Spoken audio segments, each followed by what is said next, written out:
Guys, welcome back in honeybee. तो फिर से बात करेंगे यहाँ पे इब्राहिम फैमिली के बारे में। अभी ना मुझे बहुत ज़्यादा ये कन्फ्यूज़न हो रहा था कि आखिरकार कॉपी कैट कौन है। क्या जो डब्बा है और डब्बा और उनका झब्बा कॉपी कर रहे हैं, या फिर पिपिका और उसका जो शोएब मतलब उन साहिब है वो कॉपी कर रहे हैं। बहुत ज़्यादा कन्फ्यूज़न था। तो जैसे जैसे थोड़ी सी रिसर्च की ना, तो कन्फ्यूज़न बिल्कुल दूर हो गया कि भाई हाँ, डब्बा तो एक्चुअली में डब्बा ही निकली। डब्बा और डब्बा का झब्बा दोनों ही कॉपी कर रहे हैं पिपिका को।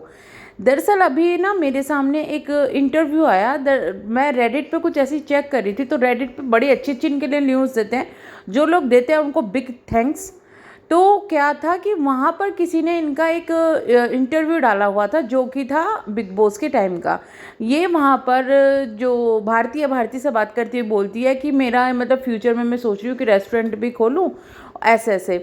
तो यानी कि इनका रेस्टोरेंट खोलने का प्लान था, बट उस प्लान को भी डब्बा जी ने पहले ही चोरी कर लिया।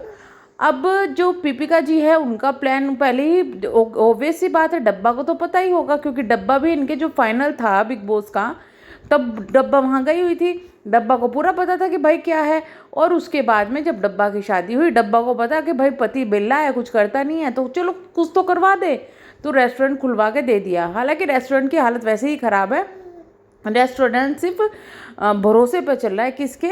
हाँ जी, जब ये हमारी जो डब्बा है, डब्बा जी के जो भी फैन फॉलोइंग है, या फिर ये कहे कि डब्बा जी का शो ऑफ की वजह से वो चल रहा है, इससे ज़्यादा कुछ नहीं है। वरना तो क्यों कभी ये जैसे बड़े बड़े रेस्टोरेंट में, होटल्स में खाने जाते हैं, अपने रेस्टोरेंट में जाओ ना, अपने यहाँ पर खाओ।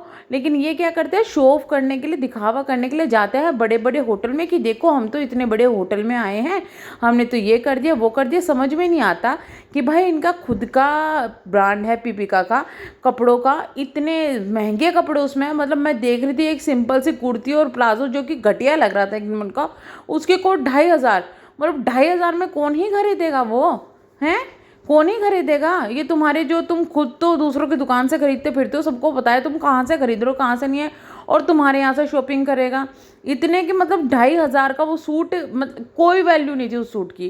2500 का कुछ था ही नहीं। ऊपर से जितने भी इनके क्लोथिंग ब्रांड में क्लोथ है, सारे के सारे आउट ऑफ फैशन है, सब कुछ कॉपी है, A to Z कॉपी है, कुछ भी ओरिजिनल उनका नहीं है। फिर भी हम एक बार को ले लेते हैं कि भाई चलो तुम अपने आप तो उसको पहनो, अपने आप तो पहन के तुम उसका प्रमोशन करो, तभी तो लोग उसका प्रमोशन करेंगे। लेकिन इनके यहाँ तो खुद के यहाँ 3-3 यूट्यूब चैनल ऐसे हैं जो काफ़ी ज़्यादा फेमस हैं।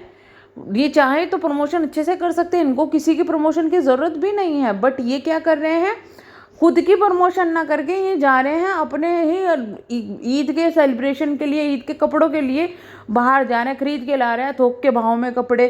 तो मतलब आप खुद सोचो कि जो खुद अपने कपड़ों को नहीं पहन रहे हैं, खुद नहीं पहनना चाह रहे हैं होली, मतलब अपने इस फेस्टिवल पे भी, वो दूसरों को क्या तो पहनाएंगे, और क्यों तो दूसरे उसके उनके कपड़े खरीदेंगे।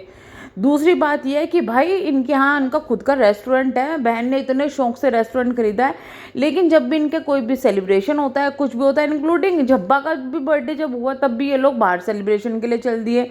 तो भाई, और इतना ही नहीं, जब इनको घर पे खाना मंगाना होता है, जब भी अपने रेस्टोरेंट से ना मंगा के बाहर से मंगवाते हैं, बाहर शॉपिंग करना है होली की, मतलब जो भी चीज़ें इनकी हैं, ईद वगैरह की शॉपिंग बाहर चल रही है, और कहते हैं हमारे यहाँ रेस्टोरेंट में ये मिल जाएगा वो मिल जाएगा। अब चाइनीज़ भी ये कह रहे हैं मिल जाएंगे, लेकिन खाते मिलेंगे वो भी बाहर। तो समझ में नहीं आता, जो खुद तो अपने ब्रांड के नहीं हुए, वो दूसरों को तो क्या ही मोटिवेट करेंगे कि तुम हमारी ब्रांड का के लिए कुछ करो, या तुम हमारी ब्रांड को के यहाँ पर जाओ, तुम हमारे कपड़े खरीदो, तुम हमारे रेस्टोरेंट में जाओ। खुद के ब्रांड की बैंड बजी हुई है, खुद का तुम प्रमोशन नहीं कर रहे हो, दूसरों के प्रमोशन के पीछे भागे जा रहे हो। अपना प्रमोशन कर लो, इतना तो फायदा तुम्हें अपने प्रमोशन में हो जाता है। बट नहीं, वो ये नहीं करेंगे, क्योंकि इनको भी पता है कि अपनी चीज़ों का प्रमोशन करेंगे, लोगों ने खरीद लिया तो गाली ही खाएंगे। अब बिग बॉस के उस इंटरव्यू के बाद में मुझे ये तो पता चल गया भाई रेस्टोरेंट का आइडिया भी चोरी किया था। अब कहीं ऐसा ना हो डब्बा थोड़े दिनों में कपड़ों का आइडिया भी चोरी कर ले। लेकिन डब्बा को पता चल गया कि भाई कपड़ों का आइडिया किस तरीके से फेल हुआ है, क्योंकि डब्बा के बस की मेहनत तो करना है नहीं। डब्बा है ओवर एक्टिंग की दुकान, तो डब्बा तो वो करेगी नहीं। अच्छा, एक चीज़ और मुझे पता चली है कि भाई जो ये सोफ़ा वाला आइडिया था, वो भी ये सोफ़ा वाला आइडिया भी पीपिका का चोरी किया था। पीपिका और उनके जनाब ने पहले ही अपना सोफ़ा चेंज कराने के लिए, यानी कि उसका कपड़ा चेंज कराने के लिए भेज दिया था। पर इन मैडम ने और अगली अकल लड़ाई कि उन्होंने तो अपने इस सोफ़े का कपड़ा चेंज किया, इन्होंने सोफ़ा ही चेंज कर दिया। पहले वाला कहाँ गया बहन, ये तो बता देती। किसको डोनेट कर दिया या क्या कर दिया? मतलब पहले वाले का पता नहीं है। अभी नया सोफ़ा खरीद लिया, पहले भी इतना महंगा था, अब और ज़्यादा महंगा ले आए। इसे कहते हैं पैसा वेस्ट। और होना क्या है, इतना पैसा लगा के इनका घर इतना मैसअप ये करके रखते हैं ना कि जिसको समझ में ही नहीं आता। अरे भाई, घर ना खाली खाली अच्छा लगता। हर एक चांगा पर तुम काट कचूट टांग रहे हो ना, तो वो चीज़ भी नहीं अच्छी लगती। अभी इन्होंने अपना रूम में जो बनाया है क्लॉथ रखने के लिए, इतना सुंदर है वो, लेकिन उसमें कपड़े अगर आप देखोगे तो कुछ मैनेजमेंट ही नहीं है। ऊपर नीचे इस तरीके से भर रहे हैं जिस तरह कबाड़ भरा हुआ है। एक बात के लिए हम मान भी लेंगे भी भाई, डब्बा जो है प्रेग्नेंट है, वो नहीं कर सकती इतना काम, लेकिन डब्बा ने अपने एक प्राइवेट रखी तो हुई है ना? रखी तो हुई है पिज़्ज़ा नहीं रखी हुई, पिज़्ज़ा की माँ रखी हुई है। पिज़्ज़ा की माँ का आजकल अलग ही मूड ऑफ रहता है इनसे। पिज़्ज़ा की माँ के जो लड़के हैं उनको आजकल जनाब पाल रहे हैं, तो इसलिए पिज़्ज़ा की माँ का मूड इधर से ऑफ हो गया कि भाई मैं तो अपने लड़के की तरफ ही जाऊँगी, लड़की की तरफ तो कोई ध्यान ही नहीं है। लड़की की तरफ तो ध्यान ना इनके जो माँ है उससे ज़्यादा है। डब्बा फिर भी कुछ भी है, भले ही उसको अपनी जो है समझ जाओ क्या बना के रखती है, लेकिन फिर भी डब्बा कर रही है उसके लिए। लेकिन इनकी माँ का ध्यान नहीं है, किसी का ध्यान नहीं है। समझ नहीं आता इनके यहाँ कौन सा बंटवारा चल रहा है कि भाई लड़का जो है उसको तो जनाब संभालेंगे, लड़की जो है ये संभालेंगे, लेकिन करवाएंगे घर का काम। ये तो समझ में नहीं आता इनका कि चल क्या रहा है।